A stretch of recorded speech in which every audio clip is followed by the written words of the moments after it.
Because if I worry about too much how I look, I'm not going to do the video. Because it's my ears. I hate how my ears be. But anyway, okay, let's get to it. All right, yeah. So, fighting using the power of your tongue. I don't think that's what I came here to talk about. I don't feel like that's that faith being tried at this moment. Okay, confession. So, I don't know if people know. Many people probably don't know. Many people probably do, but you know, I spread the word. That's my duty, to spread the word, to spread the word of God. Not spread it just like just read the Bible and just say whatever. Literally, you know, I'm being used for him to say, like literally him using my body to say whatever he want to say and do whatever he want to do for the people. And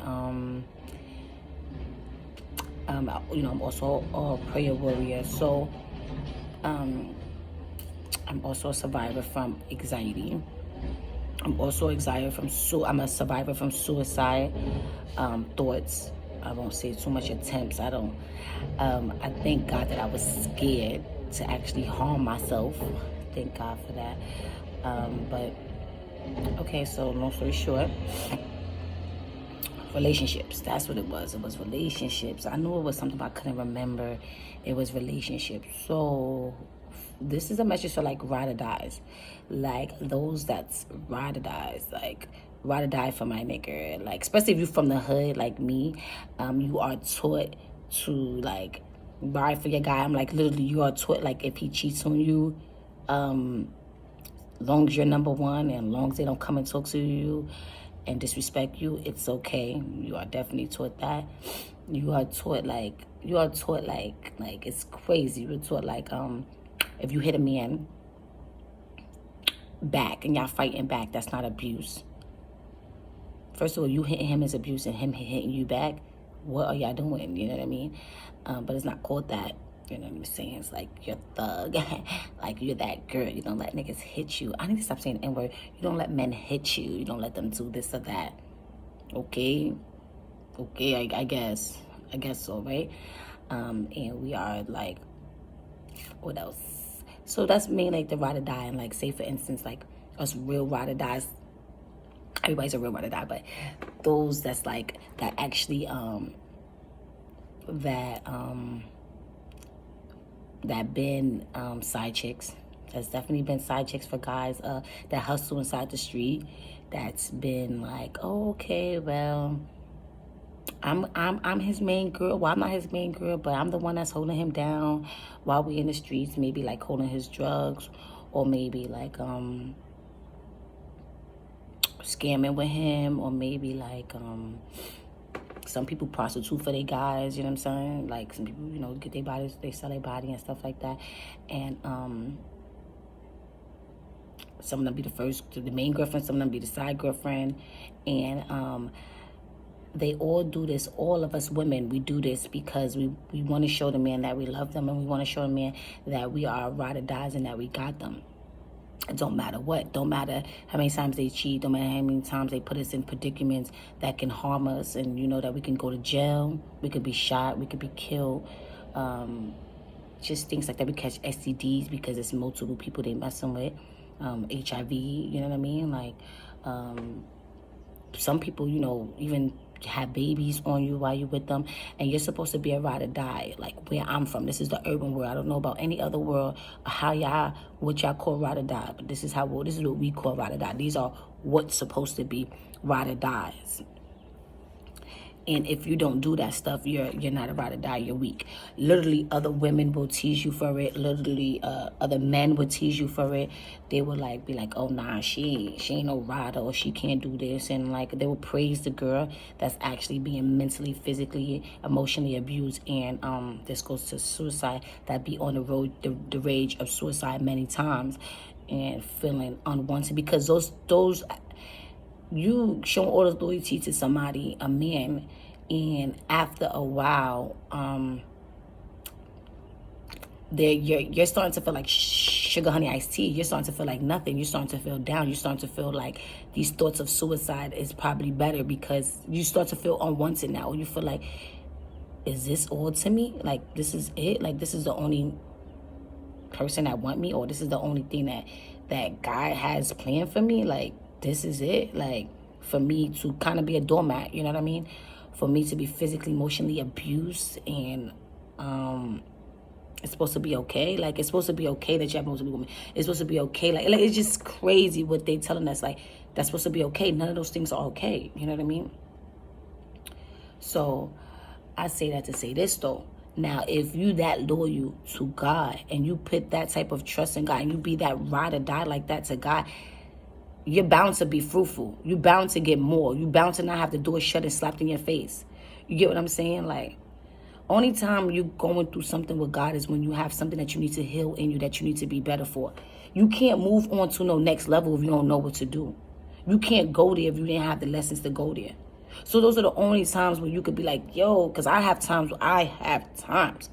when I'm like, God, oh God. And I'll be like, I know that this is to better me. And I know this is to teach me. Because I know that no weapon formed against me shall prosper. I know that the devil can't come and destroy me. I know that anything that God shows me or doing to me or happening to me, whether it's good or bad, is from him only. Because only he can test me. Only God is the one that can test me. Only God is the one that can put me through fire and bring me out of fire. Only him. Not the devil. The devil can't do that to me. You know what I'm saying? They don't have no control. They don't have no dominion over me. You get what I'm saying? Only God does. So I say that to say, us ride or dies. I got to a point in my life where I was hustling with my guy. I was calling myself a ride or die girl. I was definitely not his main girl. And we were doing it for years.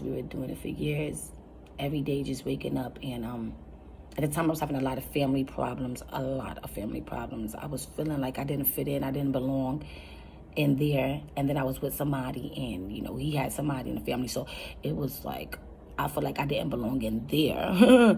Like, everywhere, I just felt like I didn't belong. I didn't feel the love that I was looking for nowhere. So it got to a point where I just was like, yo, what am I living for?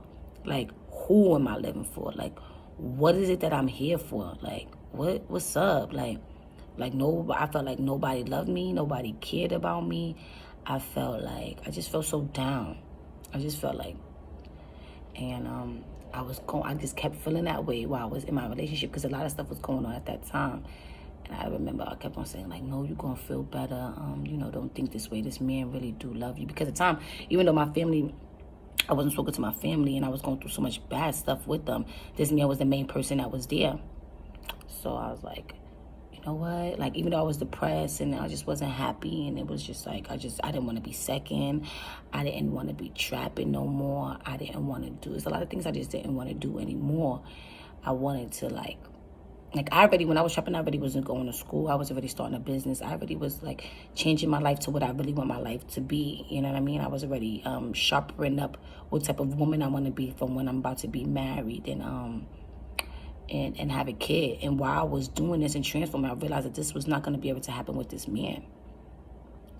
And me and this man was together for so many years now. And not even only that, literally when we left each other, God literally called it a divorce. He's never called any of my breakups divorce. He always called it breakups.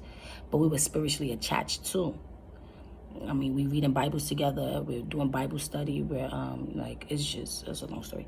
But I say this to say this. This is what I'm really trying to say out of this, because this is going mad long. This is like, we on like 9.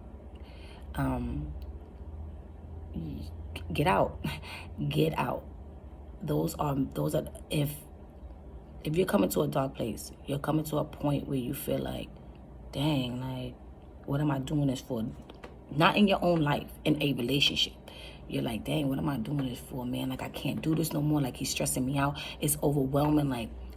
And then sometimes you have this feeling too, like, if I don't be with him, I don't want to be with nobody. Like, I just might as well die. Like, I never want to be here. Like, you can get suicidal. A relationship can get so overwhelming that you feel unworthy and you feel unwanted, and you can think suicide thoughts. I never forget the time where I got so overwhelmed, and I was like, yo, I used to stay in the Airbnb. I was in the Airbnb, But this particular Airbnb didn't have no window.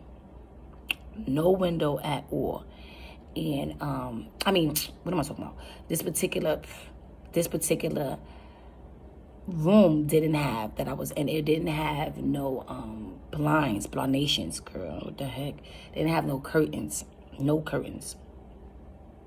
And it had a street light, and the street light come through the house. Come through the room. So on my bed, that street light would come through. It couldn't get dark in there because of that, right? So that day when I got there, I don't know, something about that place was just different for me. I got there, and I got regular shit. I got in my room, like I had bought mad new makeup that day. I was like, oh yeah, I'm hype. I got some new makeup. I put the new makeup on. It was like mascara. And I remember feeling so happy. I know it's mad weird. I remember feeling so happy. I felt like a change, but it wasn't like everything was the same. But I felt like a change was coming. It was so weird. And I remember putting the mascara on. I remember the light being like light, if that makes sense. And I was playing in it. It looked so nice to me. And I just remember sitting down at the edge of the bed when I finished, because I wanted to call the person and show the person my makeup. I was so excited. And I was like, I can't call him. He's home. He's home with his family. And I was like, oh, shoot. So I sat down at the end of the bed. We're already like 5 years in with the man now. And I'm like, what are you doing? Like, you've never did this. Like, what are you doing? Like you're worth more. And then like the devil came. You're like, no, you're not. Like, this is what you're worth. Like, this is what you got. Like, nobody wants you. You see how your family don't talk to you. You see how your mom, you was going through this. You see this man. This man don't want you. This man got what he got. Mind you, this man loves me more than ever, but he obviously don't if he's not with me, right? Right. So let's make that clear. So I'm like, huh? Isn't that so crazy that I said that? But anyway, so I'm like, huh? So now I remember, like, at the time my cousin had already committed suicide and had already passed away, and we were going through the exact same depression, exactly the same way. So I remember sitting there, and I remember, like, that was in my mind. So I was like, hell no. Like, I was like, nah. I'm like, the devil a lie. I'm like, I know this got to be the devil speaking to me. I'm like, I know I'm worth more. I remember just things from the Bible, and I know that's what the devil would do. And I know that he would speak to your mind and make you, like how he tempted Jesus. Like, dang, I wish I had my Bible in front of me right now. You know, how he tempted Jesus, how he told Jesus, jump off this. He took him to a high tower, told him to jump off this. Jump off, just jump off. Your angels would catch you. Yeah, God said your angels would be down on the floor as pillows before you hit the pavement. So he told him, like, he told him, don't you tempt God, and don't you ask me to tempt God. I'm not testing God. I'm not testing my Father. What my Father said to do, my Father said he is, that's who he is. I'm not saying, God, if you save me, then you real. Because I know that my Father is already real. So that kind of played with me in my head, like, so I'm sitting there and I'm like, I'm hearing these thoughts. The battle was crazy. I ain't gonna lie, I'm hearing these thoughts. Just feeling so unworthy, just feeling so down. And I got back up, because this happened that fast, like, do my eyes that fast. I got back up and I was like, the devil was a lie. No. Now, I just smoked a spliff. When I started smoking a spliff, came back upstairs. I fell asleep in the middle of the night. Mind you, the room never got to get dark. And that was actually annoying to me. But not knowing that was just the spirit was, the demonic spirit was really annoyed, because, it's not so dark where I could be cast and they could try to do whatever they want to do. God had that light, just kept sitting on the bed. And I remember sleeping, and I remember feeling like, yo, today it's just over. Like, I didn't want to get back up. I'm like, yo, I'm not going downstairs when he come. Like, I'm just going to kill myself. I'm like, he's not even going to care. Nobody's going to know. Nobody's going to care. Like, this is kind of sad, like, now that I think about it. But I was like, I'm going to just do it. And I just remember God saying, like, no, you're not. Like, no, you're not. Like, if you do it, you're going to go to hell. You want to go to hell? He like, do you remember what happened when Judah betrayed Jesus and he went to go commit suicide?